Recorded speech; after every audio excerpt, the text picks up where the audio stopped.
vivir frente a los ataques de otras comunidades. Pero si venía alguien fuera de mi comunidad y amenazaba mis recursos, o a lo mejor lastimaba a alguien de mi tribu, mi respuesta era otra. Mi respuesta era la amenaza, mi respuesta era la venganza, mi respuesta era la agresión. Entonces, desde siempre hemos, dice McLeod, tenido dos entendimientos de la justicia. Una para gente importante para mí y otra para gente que no considero importante. Ese enfoque, el primero de ellos, es el enfoque retributivo que tenemos aquí. El enfoque retributivo, ¿qué quiere decir? Quiere decir, me la haces y me la pagas. Un poquito como el código taliónico, ¿no? Ojo por ojo, diente por diente. Y cuando alguien nos lastima o nos daña, en nuestra cultura mexicana, tenemos una respuesta ya muy insertada en nosotros. En febrero que estuve aquí les pregunté una pregunta importante que era, ¿cuál es el número 12 de la lotería? Porque el número 1 sabemos que es el gallo, ¿no? Eso todo el mundo lo sabe. ¿Y el número 12? Alguien lo contestó en aquella ocasión. El valiente. Y el valiente es una representación de una persona que está empuñando una navaja y con un zarape en un brazo para aguantar los ataques del oponente. Y le pusimos un nombre que se llama, de un valor que es la valentía. Pero lo que estamos respetando es la violencia. Hemos normalizado la respuesta violenta a las conductas que dañan y ofenden. Entonces, la retribución en México inclusive está más incerta. Tan es así que hasta Dios metemos en nuestras respuestas, ¿no? Cuando alguien nos hace algo que nos causa un daño, le decimos inclusive, pero hay un Dios, ¿no? O sea, ya metimos a Dios también, porque Dios me va a vengar. La gente que no es muy católica, pues dice, pues el karma, ¿no? El karma se va a encargar. Sin embargo, hay otra respuesta que es el enfoque restaurativo. ¿Continuamos, por favor? El enfoque restaurativo. El enfoque restaurativo es una respuesta diferente a las conductas que dañan y ofenden, a los delitos. Y este enfoque tiene que ver con pensar diferente el motivo de la norma, el motivo del Estado y la finalidad de la comunidad. Entonces, en vez de pensar qué norma se rompió, qué norma se violó, vamos a pensar a quién se dañó. En lugar de pensar, es importante determinar el grado de culpabilidad, vamos a pensar qué necesidades se han generado. En lugar de aplicar un castigo, vamos a pensar quién es responsable de esas necesidades y qué va a hacer para satisfacerlas. Se trata entonces de una mirada diferente a lo que debe de suceder frente a los daños, a las ofensas, a los delitos. Y si a mí me educaron de que si me pegan, debo de pegar, y luego de repente llega un sistema que va a atender los delitos para adultos y para adolescentes de manera diferenciada y especializada en el caso de los adolescentes, yo no voy a empatar muy bien con estas ideas porque culturalmente tengo otras. Y entonces empiezan las voces, ¿no? Entonces se trata de perdonar a las personas que ofenden. Pues no. Entonces se va a hacer una puerta giratoria y la gente que delinque va a salir siempre. Tampoco es cierto. Pero es la resistencia cultural. También hay resistencias institucionales. Por ejemplo, en los centros de justicia alternativa, en sede ministerial y en sede judicial, no es poco común que se envíen a personas cercanas a la jerarquía, que no tienen ni la formación ni la preparación, pero pues tienen la característica de ser cercanas, ¿no? Esa es otra resistencia. ¿Dónde pongo a esta persona que no es abogado, es un arquitecto? ¿Dónde lo pongo? Ah, mecanismos alternativos, porque ahí sí se puede. Esa es una resistencia institucional porque no están tomando con seriedad los requerimientos de especialidad de este sistema diferente de administración, de acceso a la justicia. Hay resistencias también de los gremios, los abogados sobre todo. Yo soy abogado, nos resistimos a pensar que hay otra forma diferente de acceder a soluciones. Y cuando nos dijeron que en el 17 constitucional ya están hombro con hombro, en la misma dignidad, los mecanismos alternativos de solución de controversias, junto con los magistrados, jueces y ministros, ¿no? Nos dio un preinfarto, ¿no? como ahorita casi me daba con el terremoto, porque yo soy de Coahuila y entonces eso no pasa muy seguido. Si voy muy rápido o estoy diciendo cosas medio extrañas, es porque tengo estrés postraumático. No fue terremoto. Entonces, resistencias. También hay otra cosa importante, continuamos por favor, de retos, que es la narración. Fíjense que según Jerome Brunner, vamos dándole sentido a la realidad de conformidad con las historias que nos contamos, con la elección de las palabras. Inclusive si los que no son psicólogos, los que son abogados, cuando vimos sistemas políticos hablábamos de narración política. Y cuando hablábamos de comunicación política y narración política también hablábamos del significado de las palabras, que las palabras le dan sentido a la realidad. Y como ejemplo de un reto de narración que tenemos en este país, traigo uno muy importante. Continuamos, por favor. El INEGI plantea dentro de sus difusiones de información respecto de la justicia alternativa bajo el siguiente título. Dice, impartición de justicia alternativa. Impartición. O sea, piensan, no se ha superado el uso del lenguaje adjudicativo, el uso del lenguaje de proceso, de juicio, ni siquiera tratándose de una forma especializada de acceso a soluciones, que son los mecanismos alternativos, la justicia alternativa, la justicia restaurativa. Otro de los grandes retos es, y me parece uno de los más importantes, son los retos que tienen que ver con el proceso de enseñanza y aprendizaje, porque hemos desarrollado grandes avances en contenidos de capacitación para los órganos que intervienen en el sistema, pero ¿cómo se han confeccionado? ¿A la luz de qué teoría? ¿A la luz de qué modelo? ¿A la luz de qué estrategia de educación, de enseñanza, de aprendizaje? O sea, porque los abogados y los facilitadores no somos expertos en enseñanza ni en aprendizaje. Creemos que sabemos muy bien porque nos gusta dar clases y nos gusta hablar, y si me das un micrófono yo hablo y hablo y hablo, pero eso me hace a mí un especialista en enseñar, en transmitir conocimiento. Otro gran reto entonces es que incorporemos o que dejemos en manos de las instituciones encargadas de educar la educación, porque la vocación de la Procuraduría no es educar, ni la vocación del Poder Judicial es educar. Tenemos instituciones legales, reales, materiales, que se encargan de educar. Por ejemplo, acá en poderes judiciales andamos con el miedo de que ya hay carreras, licenciaturas en mecanismos alternativos, en mediación. Hay una en Mexicali, tengo entendido que hay otra más en Toluca. ¿Y estos licenciados en mediación requieren certificación? Evidentemente su formación excede las 180 horas que pide normalmente para especialistas en sede judicial y en sede ministerial. ¿Qué voy a hacer con ellos? Ahora, ¿cuál ley es la ley que debemos de acatar? A mí me parece que en la medida en que entendamos las vocaciones de las instituciones va a ser más sencillo que no nos confundamos en lo que tenemos que hacer, ¿no? A mí me parece que tendríamos que voltear a los especialistas en educación si estamos proponiendo contenidos de aprendizaje, de enseñanza y aprendizaje. Bueno, hay muchos retos, pero lo importante es lo siguiente. Hay muchas personas comprometidas en todo el país, tenemos un marco jurídico que no tiene, no quiero sonar como ningún político, pero no lo tienen ni Obama, ¿no? No lo tienen ni en España, ni lo tienen en ningún otro lado. Nosotros sí tenemos un marco jurídico de especialidad en el tema de justicia alternativa, en el tema de mecanismos alternativos de solución de controversias, en el tema de justicia restaurativa.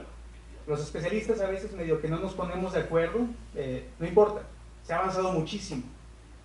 Es envidiable nuestra estructura normativa en este tema. También es importante decir que hay muchos especialistas que han acumulado muchísimas horas de vuelo, hay mucha estabilidad, sobre todo en sede judicial, hay mucha estabilidad para los especialistas. Realmente, aunque no estén incorporados a la carrera judicial, es muy difícil, en sede judicial, en sede ministerial sé que hay más movimiento, pero es muy difícil que en sede judicial un especialista se vaya a desperdiciar la formación que se le ha dado y la experiencia que ha acumulado solamente porque cambien de titular. Y esto es importante que lo tengamos presente, ¿no? Porque antes decía mi coterráneo Venustiano Carranza que para servir a la patria nunca sobra el que está ni hace falta el que se va. Y quiere decir que nadie es indispensable. Pero si pensamos en Robert Dahl y el libro La democracia y sus críticos, ya no estamos en esas épocas de administración pública sencilla y es de especialidad y se requieren verdaderos especialistas. Y afortunadamente sí los hay. Hay cosas muy positivas, pero les dejo lo siguiente. Hay un reto cultural y el reto cultural parte de mí mismo. Me interesa el tema de justicia alternativa, me interesa el tema de justicia restaurativa, a lo mejor porque soy abogado y ya me di cuenta que si no le entro a estos temas, mi ejercicio profesional va a estar muy limitado. Pero voy a entrar solamente para ver en qué consiste o voy a entrar para aplicarlo en mí mismo.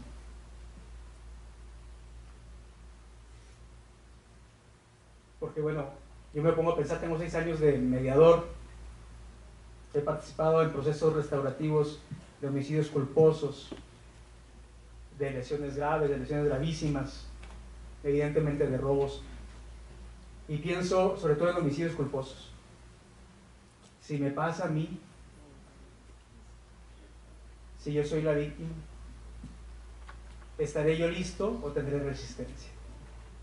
Muchas gracias. Todos los años se ha propuesto organizar este foro que de alguna manera implica una reflexión sobre qué está pasando con la justicia para adolescentes en nuestro país, ¿no? Cómo vamos avanzando, retrocediendo o estancándonos en el tema, que es un tema que todavía, creo yo, no terminamos de masticar adecuadamente, digamos, ¿no? Son todos estos cambios que hemos tenido desde, por poner una fecha, desde el 2000 en adelante, nos tienen todavía ahí un poco intentando aterrizarlos. Lo cierto es que esta perspectiva de derechos que se fue imponiendo en el mundo occidental, que descansa en la dignidad humana y que fue posterior a la guerra, a la Segunda Guerra, digamos, no fue imponiéndose propiamente este rescate frente a las atrocidades ocurridas, este rescate de derechos y de la necesidad de respetar y reconocer la dignidad humana, inspiraron muchos instrumentos internacionales, entre ellos la Convención de los Derechos del Niño, ¿no? Es un reflejo de todo este movimiento de reconocimiento de derechos. En la Convención propiamente destaca que el tema, bueno, en este caso nos interesa relacionado con la cuestión penal en los adolescentes, que el sistema relacionado con los adolescentes que realizan conductas penales es distinto al sistema de adultos. Eso es lo que la Convención de alguna manera en su artículo 40 trata de establecer. Principios básicos que dice, bueno, hay que respetarle lo mismo que a los adultos, pero algo más, digamos, ¿no? Entonces esto es muy importante. Este modelo que diseña la Convención busca una actuación más educativa que represiva, digamos, ¿no? El sistema que se basa en principios fundamentalmente de autonomía progresiva, de mínima intervención, de leyes y procedimientos, autoridades y órganos específicos en esta materia, habla de justicia alternativa, fue lo primero, nuestra primera mención a la justicia alternativa en la Constitución mexicana fue en 2005 con la reforma de adolescentes, o sea, ahí empezó a entrar el tema de justicia alternativa. Y los principios que están en la Convención, que fueron receptados, bueno, que obviamente es vinculante para México, pero aparte que fueron receptados en la Constitución, pretenden diseñar un modelo no punitivo de justicia para adolescentes, que busca que el adolescente asuma responsabilidad por sus actos, tome conciencia de sus consecuencias y adquiera una experiencia de legalidad en un marco educativo y de reintegración social y familiar. Esa es la idea de lo que el modelo busca. En esta perspectiva, la justicia restaurativa es, frente a las dos respuestas que acaban de muy bien exponer, Santiago, perdón, frente a estas dos perspectivas de la retribución, la justicia restaurativa se adecua muy bien al sistema de justicia para adolescentes, a las finalidades que el sistema persigue. La justicia restaurativa es una forma de responder al comportamiento delictivo, balanceando las necesidades de la comunidad, de las víctimas y de los delincuentes. La justicia restaurativa conlleva efectos positivos que justifican su aplicación porque reduce la reincidencia. Esos, en general, los estudios que hay de campo a nivel internacional, no es un tema solo de nosotros, digamos, este tema de justicia restaurativa tiene bases, antecedentes en muchos países, digamos, que han intentado, incluso en Centroamérica, en materia de adolescentes, en fin, que se ha venido aplicando. Reduce la reincidencia, restituye al infractor y a la víctima, repara el daño, disminuye la carga procesal y empodera a la comunidad en el control social. Esto es una justicia más entre pares, digamos, de alguna manera, entre los que están involucrados en el conflicto, que son la víctima y el victimario. Se caracteriza por la participación activa del ofensor, de la víctima y en muchos casos de la comunidad, propicia la reparación material y simbólica del daño, que también en muchos casos es importante, a veces que pidan perdón es también importante. Y en materia de justicia para adolescentes, particularmente se recomienda, se valora su aplicación, porque para el adolescente ser encausado judicialmente o verse privado de su libertad cuando se ha cometido una infracción que no reviste de gravedad puede resultar innecesariamente estigmatizador. Esto es, esta solución de carácter retributivo de siempre encerrarlo, y primero le interrumpo su vida normal, por decirlo de alguna manera, lo estigmatizo, y es probable que lo ingrese en un camino sin regreso, digamos, sin retorno, digamos, ¿no? En segundo lugar, porque para los adolescentes la ley puede resultar muy abstracta. Es más fácil para ellos entender las consecuencias de sus actos cuando pueden apreciar la aflicción de la víctima. Esto es, muchas veces enfrentar al adolescente, a la víctima y ver lo que hizo puede realmente impactar adecuadamente en el adolescente. También porque la reparación tiene efectos educativos y resocializadores. La reparación puede ayudar al adolescente a comprender las consecuencias de su acto, pero también le da la oportunidad de reivindicarse y de restituirse él mismo como persona. No olvidemos que una de las características de esta etapa de la vida es que se están buscando su propia identidad, está decidiendo si va a ser bueno o malo, todavía no, si va a ser, qué persona va a ser en la vida, digamos, ¿no? Entonces esto es muy importante. Y además, porque trabajar sobre la base de la responsabilidad del adolescente es clave para su educación como ciudadano, por cuanto se le considera sujeto de derechos capaz de responder por sus actos, digamos, ¿no? De alguna manera también le hago ver que sus actos tienen consecuencias, que él es responsable, en fin, lo hago participar de la comunidad, lo hago ver que es persona, que es responsable, que tiene consecuencias, que se pudo haber equivocado y que puede reparar lo que hizo. Digamos, en ese sentido ha sido altamente recomendado en distintos ámbitos. A nivel internacional yo no me voy a detener aquí, pero hay varios modelos alternativos de resolución de conflictos mediante justicia restaurativa, ¿sí? Algunos hablan de modelos más directamente restaurativos y otros modelos quizá que serían los que realmente el acuerdo es entre víctima y victimario, digamos, ¿no? Y otros modelos quizá un poco más amplificados, donde finalmente el acuerdo lo toma alguna suerte de tercera persona, digamos, ¿no? Pero en ambos casos se busca acercamiento de víctima y victimario. ¿Qué ha pasado en México? Perdón, voy rápido porque sé que tengo poco tiempo. En México nosotros sabemos que la reforma a la justicia para adolescentes se inicia en 2005 y de ahí en más ha tenido un largo camino con idas y venidas y fue precursora incluso de la reforma al proceso penal en general. Y como yo les comentaba, cuando se reforma el artículo 18 constitucional y se agregan estos 3 párrafos que todavía se mantienen casi iguales, casi, muy pequeña reforma, se empezó a hablar de los medios alternos de solución de conflictos. Después ya se incorporó en el 17, pero eso fue después, o sea, primero en materia de justicia para adolescentes. Las leyes que se dictaron a partir de esta reforma constitucional en materia de adolescentes, pues algunas receptaron más o receptaron menos este tema de las salidas alternas. En el Distrito Federal la verdad que fue bastante difícil, incluso los primeros proyectos de ley ni traían el tema, o sea, como que no habían leído el 18, ¿no? En fin. Después la ley que tuvimos vigente en el Distrito Federal, bueno, hasta que entró en 2016 la ley nacional, digamos, ¿no? Pero esta ley que dividía entre proceso escrito y proceso oral, en fin, que era una ley como a mitad de camino en este cambio que se ha intentado hacer en justicia para adolescentes, esa ley traía nada más la conciliación, hablaba de la conciliación. Bueno, eso no quiere decir que en el Tribunal Superior de Justicia hubiera alguno de los facilitadores que sí trabajaban en el tema de adolescentes, eso lo había, no sé si especializados, pero había dos que se ocupaban por lo menos en fin, sobre la cuestión de adolescentes.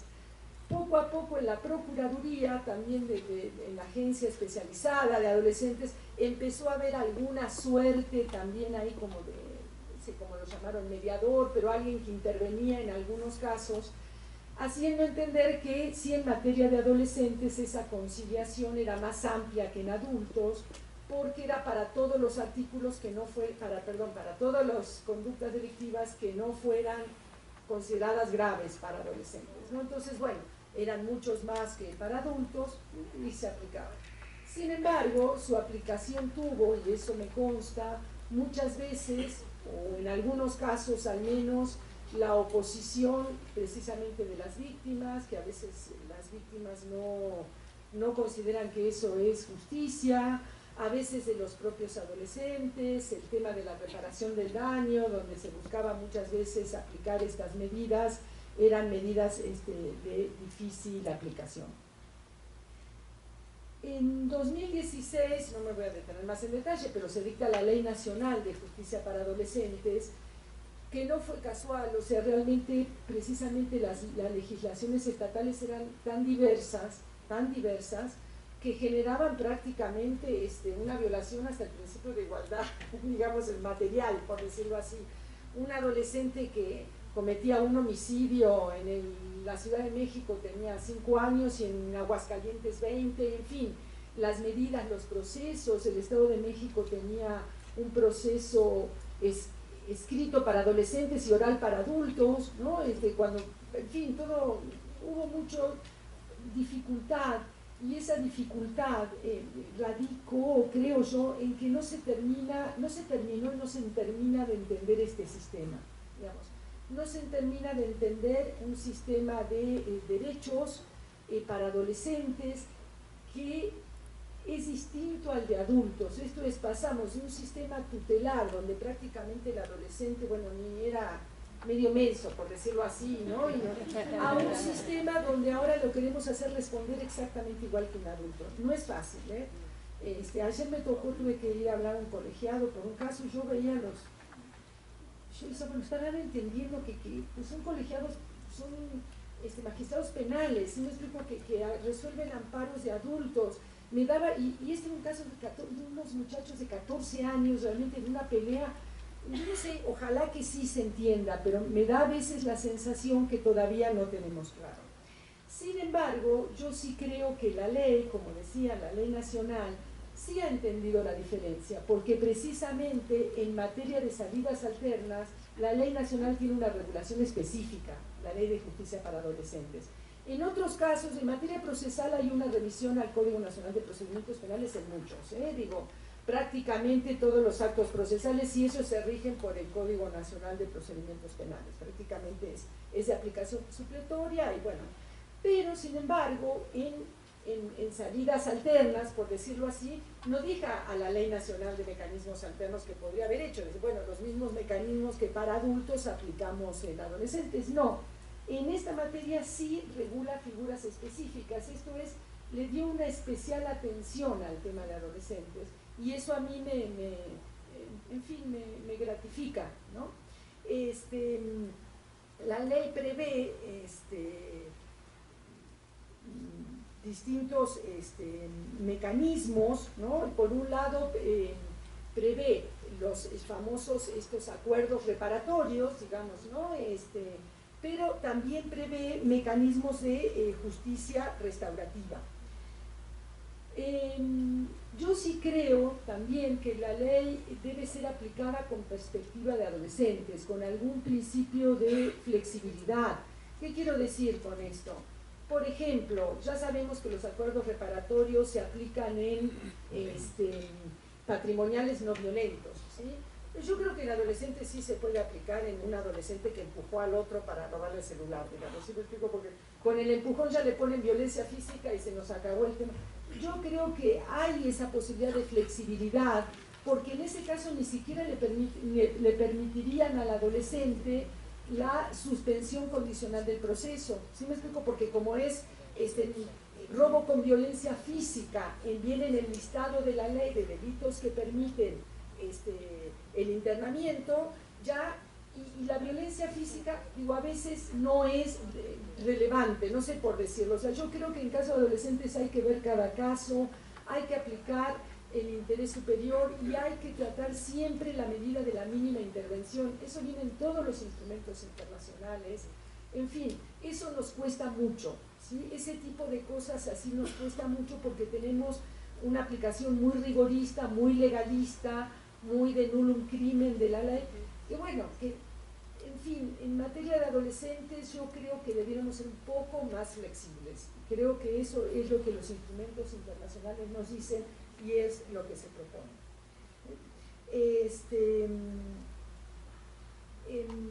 La justicia restaurativa está precisamente establecida en la ley y dice: el principio de justicia restaurativa es una respuesta a la conducta que la ley señala como delito, que respeta la dignidad de cada persona, que construye comprensión y promueve armonía social a través de la restauración de la víctima o ofendido, la persona adolescente y la comunidad.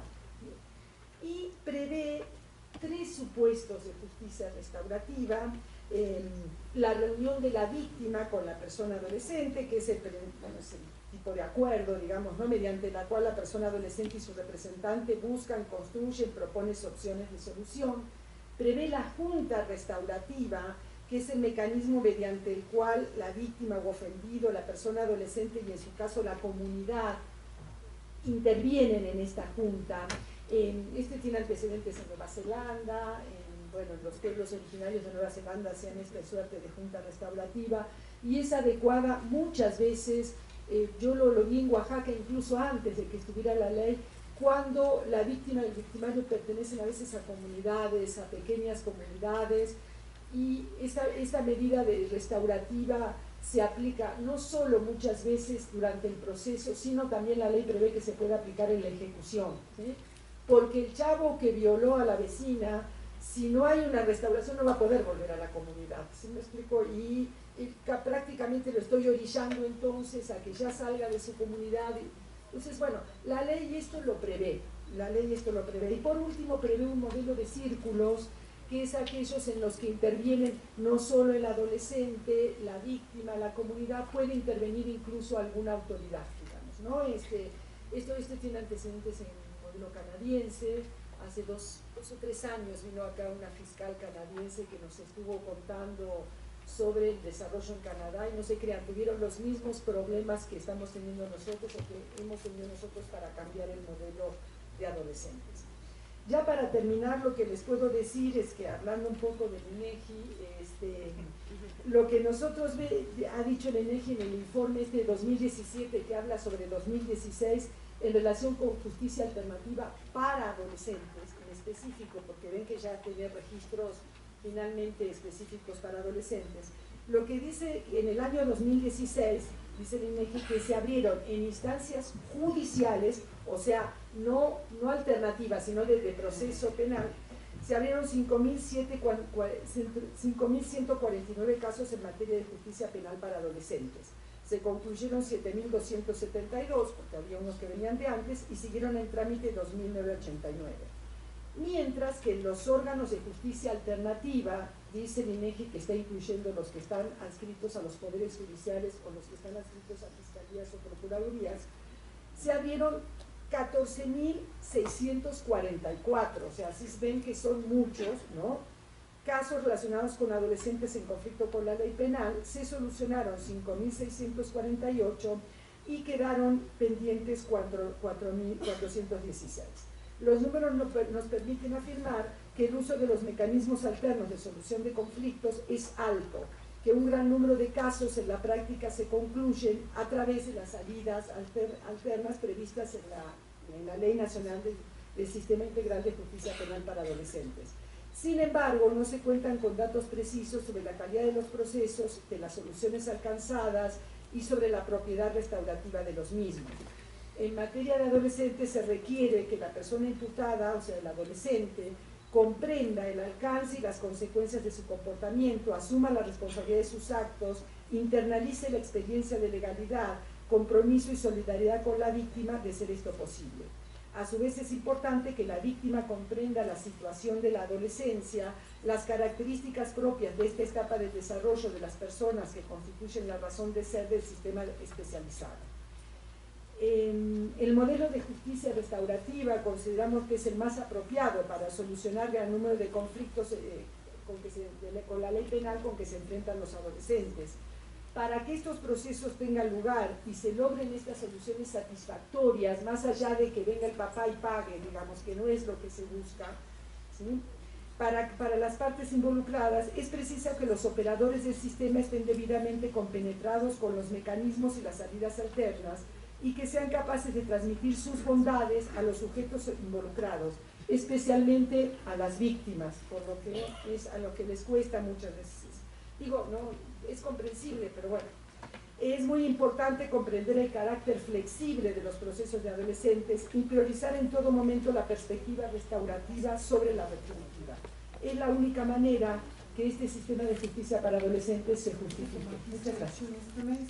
Es un tema que requiere mucha especialización y que requiere de mucho conocimiento y que requiere de mucha atención para poderlo llevar a la práctica de manera real, oportuna y prudente.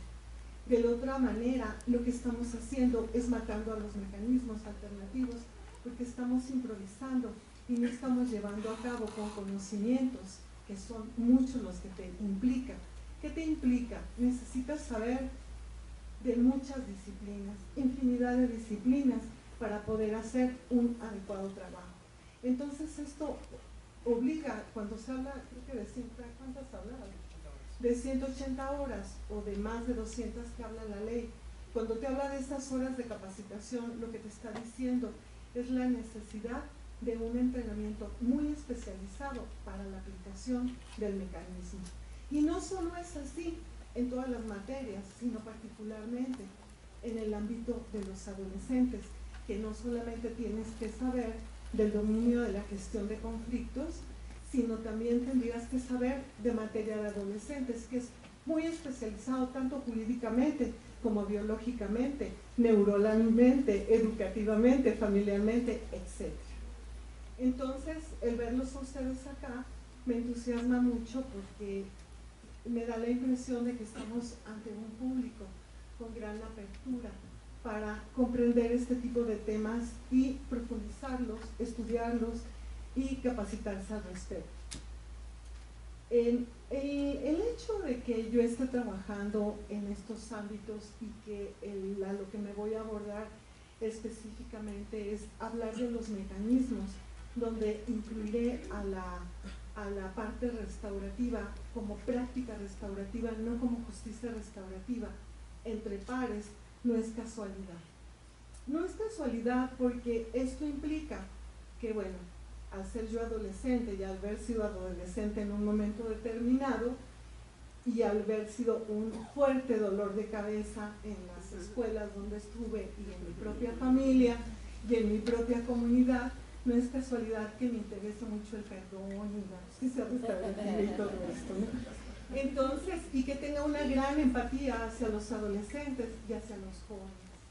La PGR, a través de la Dirección General de Prevención del Delito y Servicios a la Comunidad, tiene varios programas que trabajan para la prevención del delito. Y estos programas en los cuales estamos trabajando en prevención del delito, hemos ubicado y estamos muy interesados en segmentos de la población que fundamentalmente tienen que ver con adolescentes. La subprocuradora que tenemos, que es la maestra Sarirene Herrerías, es una subprocuradora que junto con ella yo empecé trabajando en Tepito y por eso llegué a la Ciudad de México, porque yo no vivo acá. Entonces vine a Tepito a trabajar un proyecto para adolescentes, donde estos temas que tienen que ver con la justicia restaurativa, estos temas que tienen que ver con la mediación, cobraron sentido. Y cobraron sentido porque los fuimos viendo cómo se pueden concretizar, cómo se pueden hacer realidad, cómo pueden ser hechos en la realidad. Que no son sueños, sino que lo tienes que trabajar con disciplina, lo tienes que trabajar con convicción y te llevan a realidades muy interesantes. Desde esta óptica, entonces en la Procuraduría trabajando con temas de prevención, que obvio a veces llegamos a las escuelas y tocamos, y vengo de la PGR y obviamente, ¿y qué se le ofrece, verdad? Aquí no ocupamos a nadie de la PGR, estamos trabajando programas de prevención y cuando dices estamos trabajando programas de prevención, respiran un poco y dicen, pero ¿en qué consisten? ¿Verdad? No vendrán de infiltrados, no, venimos a trabajar en programas de prevención. Y entonces este programa de prevención en el que nosotros confiamos, en el que nosotros creemos, tiene que ver con algo que llamamos justicia restaurativa, programa de pacificadores, programa de acompañamiento, también de ayuda entre pares y programa de justicia restaurativa entre menores. Nosotros confiamos y tenemos la certeza de que si los menores tienen un entrenamiento adecuado respecto a estos temas que tienen que ver con la pacificación, que tienen que ver con la mediación, que tienen que ver con los procesos restaurativos, estamos trabajando en muchos aspectos y en muchas aristas. Por una parte, hemos identificado que parte de los delitos que cometen los adolescentes está muy asociado con una deficiencia en el desarrollo de habilidades sociocognitivas. ¿Cuáles son las habilidades sociocognitivas? ¿Quién me ayuda? Fíjense, una es el autoconocimiento, la otra es el autocontrol, la otra tiene que ver con la empatía y la compasión hacia los demás, tiene que ver con la comunicación y tiene que ver con todas las esferas de pensamiento, el pensamiento reflexivo, el pensamiento crítico, el pensamiento. Entonces, ¿qué es lo que sucede? Ante esta deficiencia en el desarrollo de habilidades, de los cuales, pues, contextualmente todas las instituciones socializadoras como son escuela, familia y comunidad somos responsables de esa deficiencia de habilidades, entonces no va a ser difícil encontrar un inadecuado manejo emocional de los adolescentes. Y ante un inadecuado manejo emocional hay una falta de control, una inadecuada gestión de conflictos y también, ¿qué nos vamos a encontrar? Dificultades para responsabilizarte de tus actos. Y era algo que comentaba el compañero Eric. Para nosotros poder trabajar adecuadamente la gestión de conflictos y para que quienes estamos aquí en todo este auditorio, queramos trabajar cualquier conflicto, cualquier situación conflictiva, el primer paso es responsabilizarnos de la parte que nos compete, responsabilizarnos todos de nuestros actos. Situación que en la actualidad es casi imposible, es muy difícil, todo el mundo tiene la culpa, menos uno mismo. Y en materia de adolescentes igual, ¿verdad? Ellos tienen la culpa, su mamá, el maestro, la escuela, la dirección, la comunidad, el camión, el que lo manejó, todo el mundo. Pero la persona con dificultad se autorresponsabiliza de sus actos. Entonces, este trabajo que tiene que ver con la ayuda entre pares, con la mediación, con los procesos restaurativos y formar pacificadores, tiene que ver con programas en donde vamos a involucrar a la escuela y donde podemos involucrar también a los centros de internamiento y podemos involucrar albergues y refugios con la finalidad de capacitar a las comunidades de estudiantes para que entre los estudiantes se empiece a promover la gestión de conflictos pacíficamente, por una vía de cultura de paz, por una vía donde las personas puedan estar conscientes de cómo se puede hacer ese procedimiento entre pares, entre iguales. Hay muchos beneficios entre los adolescentes para llevar a cabo esta cultura y esta solución de conflictos entre pares. ¿Cuáles serían las ventajas y los beneficios? Se han hecho infinidad de encuestas donde se les pregunta a los jóvenes, cuando tú tienes un conflicto o una dificultad o quieres saber cómo actuar sexualmente, ¿a quién le preguntas? Yo les preguntaría aquí a los que están en la sala, ¿a quién le preguntan los jóvenes cuando tienen una inquietud? A sus pares.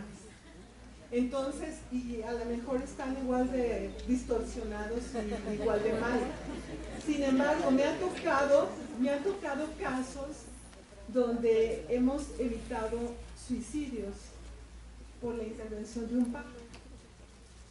No es un adulto el que intervino, fue un par el que intervino y le dio acompañamiento, le dio acogida a ese menor y lo ayudó. ¿Para qué? Para evitar que cayera en una conducta de este tipo de riesgo. Entonces, cuando estamos hablando y cuando nos estamos refiriendo a la mediación de estos procedimientos de acompañamiento entre pares, nos estamos refiriendo a preparar a las comunidades escolares, a las comunidades donde hay adolescentes, cualquier tipo de adolescentes. ¿Para qué? Para preparar a estos adolescentes para que en diferentes grados, porque no es lo mismo, no sería lo mismo ser una ayuda entre pares, un compañero de clase, a ser un mediador estudiante, a ser una persona que ayuda en procesos restaurativos, en prácticas restaurativas, ni lo mismo que sería ser un pacificador. Entonces, ayuda entre pares es un acompañamiento hasta en las tareas. Una persona que va a ser pacificador es una persona que nos va a ayudar en los centros donde hay convivencia entre los jóvenes. ¿A qué? A detener problemas, a gestionar problemas, a canalizar hacia ciertos ámbitos de autoridad, este tipo de problemas. Mediadores o facilitadores que tienen que ver con procesos restaurativos. Estaríamos hablando de los ámbitos de gestión de conflictos, pero siempre, tanto la mediación como los procesos restaurativos, con un enfoque que tiene que ver con el enfoque restaurativo, porque la mediación también puede ser restaurativa. La propia ley de mecanismos alternativos de solución de controversias te va a decir que los mecanismos alternativos de solución de controversias tendrán siempre enfoque restaurativo, además de reparar el daño. ¿Por qué? Porque el enfoque restaurativo, ¿qué es lo que nos va a permitir? Reconstruir el tejido social de las comunidades donde se están dando los conflictos. Pero también esto te va a permitir desde identificar los conflictos. A veces nos cuesta identificar, como decía la doctora hace un momento, nos cuesta identificar el tipo de conflictos y hasta dónde los adultos podemos intervenir en cierto tipo de conflictos que sean por el interés superior de los menores y no por el interés superior ni de la autoridad, ni de la ley, ni de la justicia. Este es el caso en las escuelas. ¿Cuántos casos conocemos de padres de familia que golpean a sus hijos? Muchos. Tendríamos a todos los padres de familia denunciados y a todos los niños de chancleados, que ahora se ve el fenómeno que los hijos chanclean a los papás también, ¿verdad? Pero bueno, entonces sí, se ve el fenómeno de la violencia en ese sentido.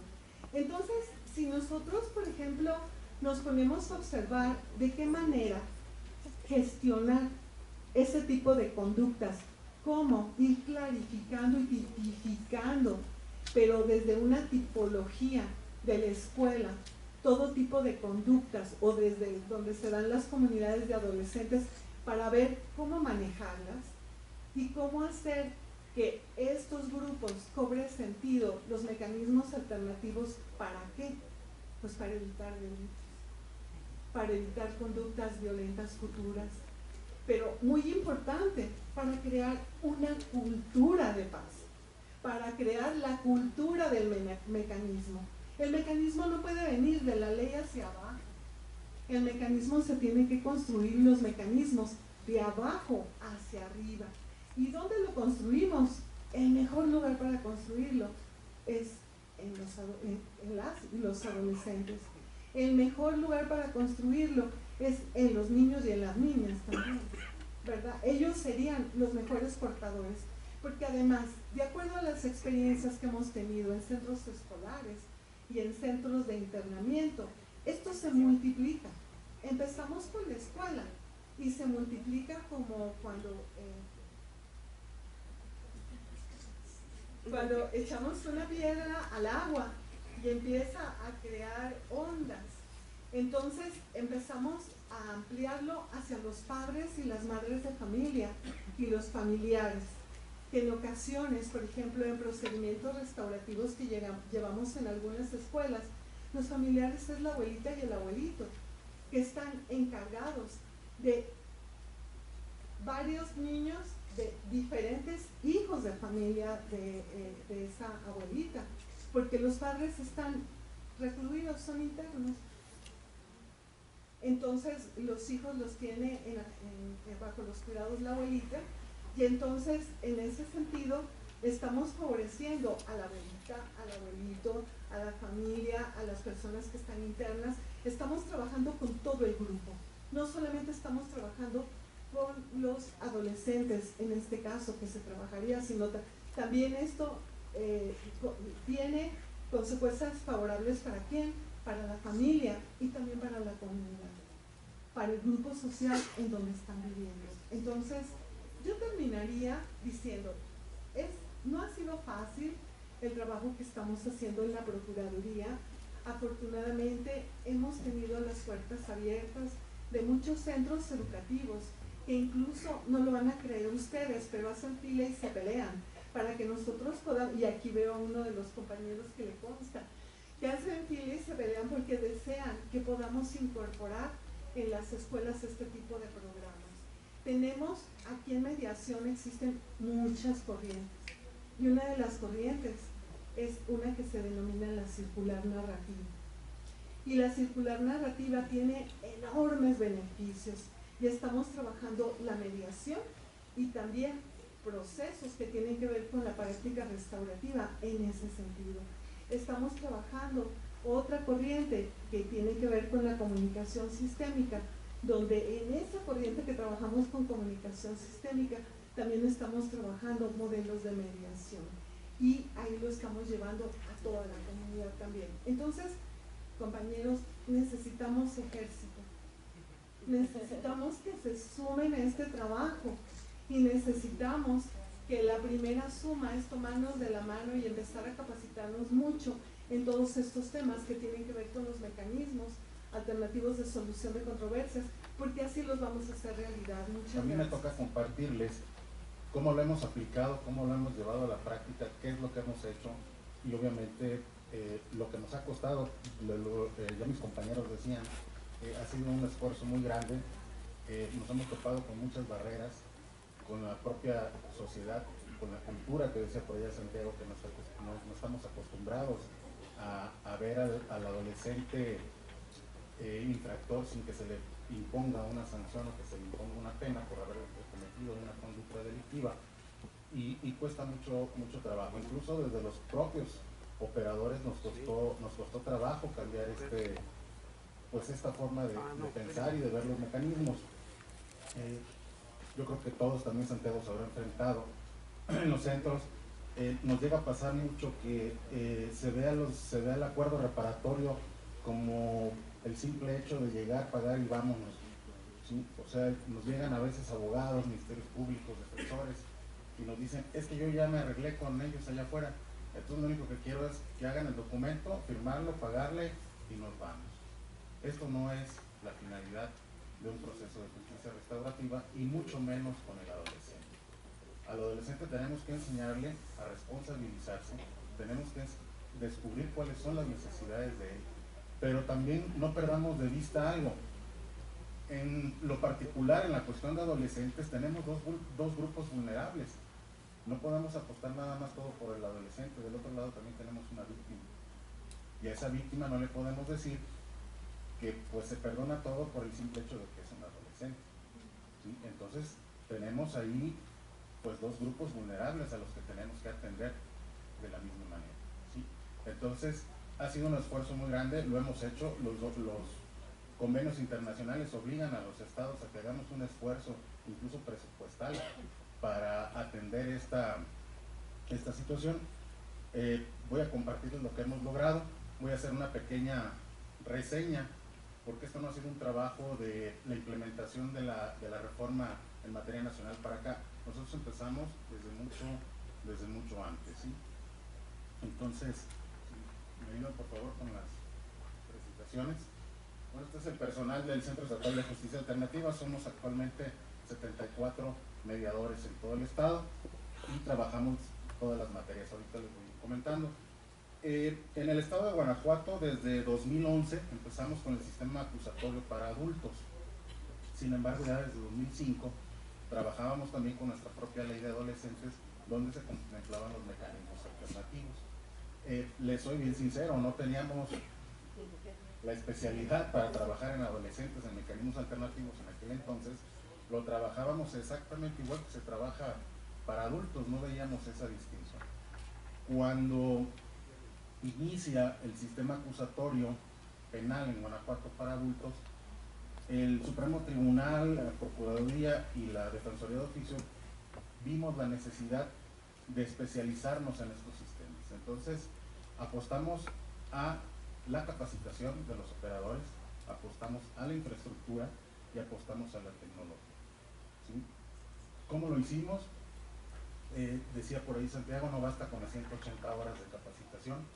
Entonces lo que se hizo fue, en aquel entonces se separó a todos los operadores del sistema, esto es jueces, ministerios públicos, policías procesales, que llamamos allá, defensores públicos, en fin, todos los que íbamos a operar el sistema fueron separados de sus cargos por más de 6 meses y estuvimos en constante capacitación. Algo que nos ayudó mucho a nosotros fue hacer algo que denominamos prácticas interinstitucionales. ¿En qué consistían estas prácticas interinstitucionales? Bueno, terminábamos con ponentes de diversos países, incluso nacionales, que nos mostraran toda la cuestión dogmática, y después pasamos a la práctica y realizábamos procesos penales desde el inicio hasta el final, pero quienes los representábamos era como hacer una obra de teatro, éramos nosotros, ¿sí? Y así lo hicimos en todas las fases del proceso, de tal suerte que cuando nos tocó a la justicia restaurativa, pues obviamente quienes fungían como partes en estos procesos pues eran los jueces, eran los ministerios públicos. ¿Qué logramos con esto? Sensibilizar a esos operadores de cuál es la verdadera función del facilitador, porque ellos pasaban por un proceso de justicia restaurativa de acuerdo al caso. Entonces esto nos sirvió a todos, porque decíamos, es que ahora entiendo cuál es la función de cada quien, porque a mí me tocó hacer la del Ministerio Público, me tocó hacer la de juez, y todos jugábamos distintos roles, y la idea fue saber cuáles son las necesidades de cada quien. Esto nos ha permitido una gran coordinación entre todos los operadores. Posteriormente, ya que vimos que venían las reformas nacionales, decidimos, o en el Poder Judicial se decidió, dentro del Centro de Justicia Alternativa, que atendemos todas las materias, familiar, civil, mercantil, penal, vimos este reto y se decidió crear una sede en materia penal dentro del Centro Estatal de Justicia Alternativa. Actualmente, antes ya de entrar a la reforma, se creó esta sede, que es la que tenemos en la diapositiva anterior, somos 13 mediadores, yo soy el subdirector, estamos dispersos en todo el estado y atendemos todos los sistemas penales. Esto es, instrucción, adolescentes, sistema tradicional para adultos, porque todavía tenemos algunos expedientes por ahí vigentes de ese sistema tradicional. Estos mediadores se encuentran en todo el estado. Dentro de les decía que apostamos a la infraestructura porque dentro de los juzgados de oralidad penal tenemos nuestras salas de mediación, especialmente para mediación penal. No son las salas de mediación civil las que se utilizan para hacer mediación penal. Estas salas se encuentran dentro de las propias instalaciones de los juzgados en todo el estado, de tal suerte que nuestros mediadores se mueven en todo el estado a donde se requiere. Ellos obviamente tienen una base donde están en algún municipio y cubren cierta región, así los tenemos organizados, pero donde se necesita ellos se mueven para allá. ¿Sí? La siguiente, por favor. Si ustedes pueden ver, les traigo las fotografías para que las vean. Estas son las salas de mediación que tenemos. ¿Sí? Tenemos 24 salas de mediación externas en todo el estado. Les hemos denominado externas porque, si me ayudan con la siguiente diapositiva, para diferenciarlas de otras salas de mediación que les hemos llamado salas de mediación internas. ¿Qué vimos? En el estado, empezó el sistema penal, el estatal empezó el acusatorio por regiones, se dividió en 4 regiones y no empezamos en la totalidad del estado. Entonces, esto también nos ayudó a ir aprendiendo del error. Diseñamos primero unas instalaciones y después fuimos viendo que nos hacían falta cosas. Estas son las de allá de la tercera y cuarta región, estas salas internas. ¿Qué pasaba? Tenemos que cuidar la imagen de esa persona que todavía es inocente porque está siendo procesada.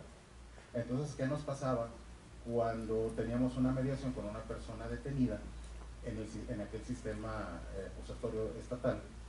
Pues la sacaban por las celdas de garantía y pues sí llegaba a la sala de mediación sin esposas, con su ropa, pero pues ya me lo traían esposado por todo el juzgado, o sea, ya había pasado por todo el juzgado hasta llegar a la sala de mediación. Entonces vimos que esto no era operante para nosotros y entonces se diseñaron estas salas de mediación que les hemos denominado internas, que ustedes ven por ahí al fondo, en una puerta de seguridad. Estas salas de mediación por un lado dan hacia las celdas de garantía donde están los inculpados y por el otro lado dan hacia la salida del pasillo al público. Entonces cada quien entra por una puerta y ahí se llevan a cabo las mediaciones con las personas que son detenidas. Sí, así es como hemos ido evolucionando. De estas salas solo tenemos 9, si no me equivoco. ¿Sí? Vamos a la siguiente, por favor.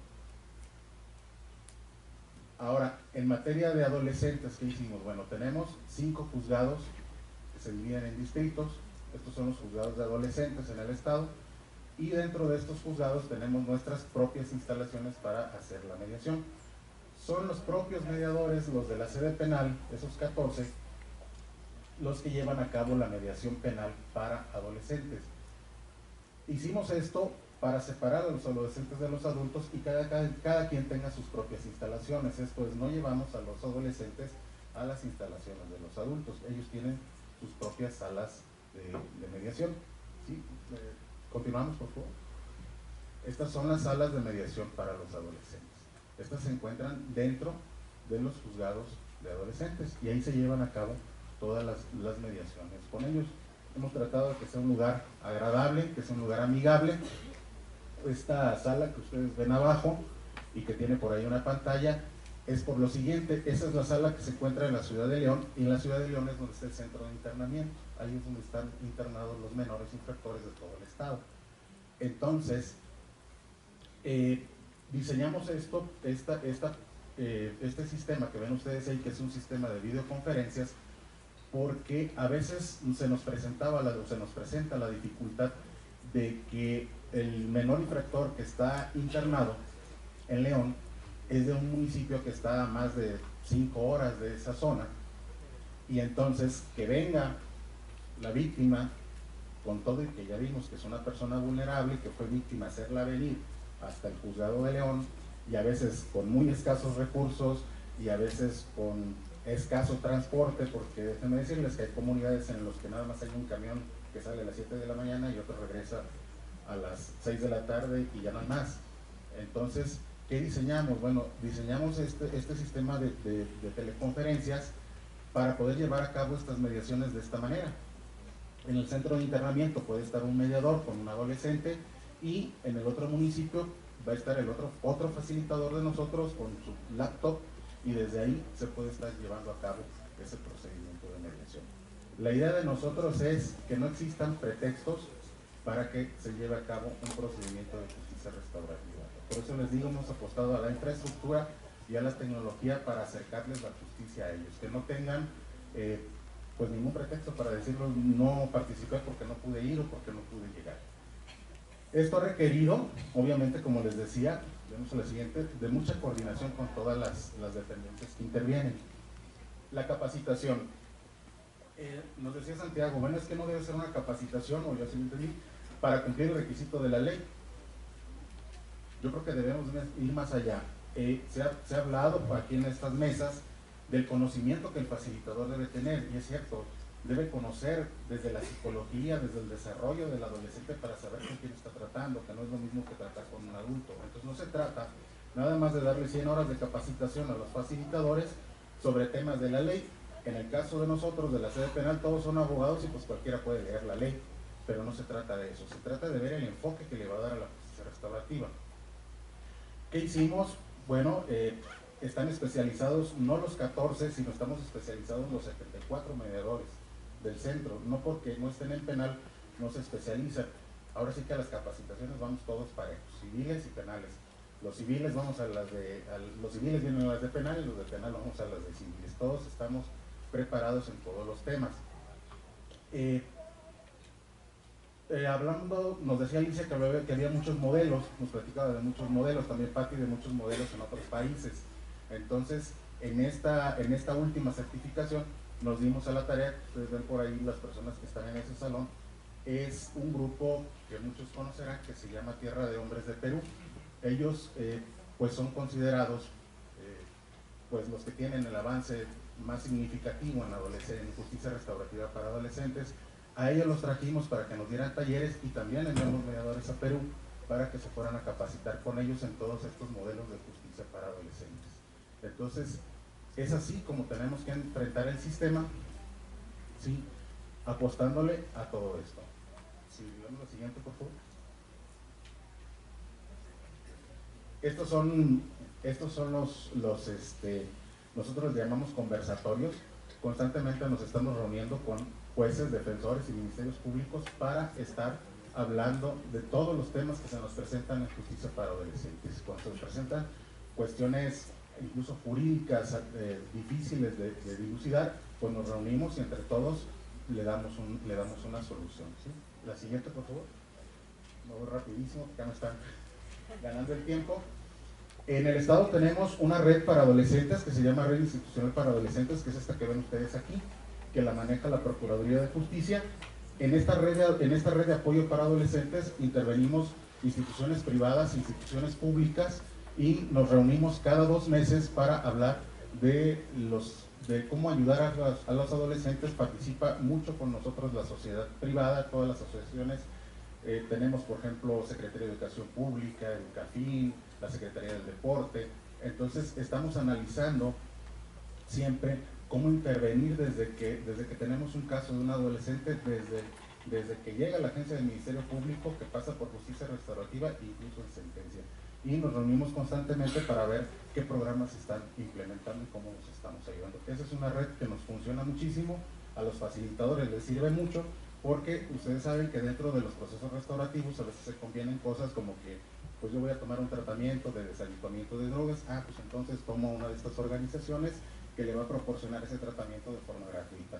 O el joven dejó de estudiar, pues entonces viene Educafin, le da una beca y lo reintegramos a la escuela. Para esto nos sirve esta red y estamos en constante trabajo con ellos. Cada 2 meses les digo nos reunimos.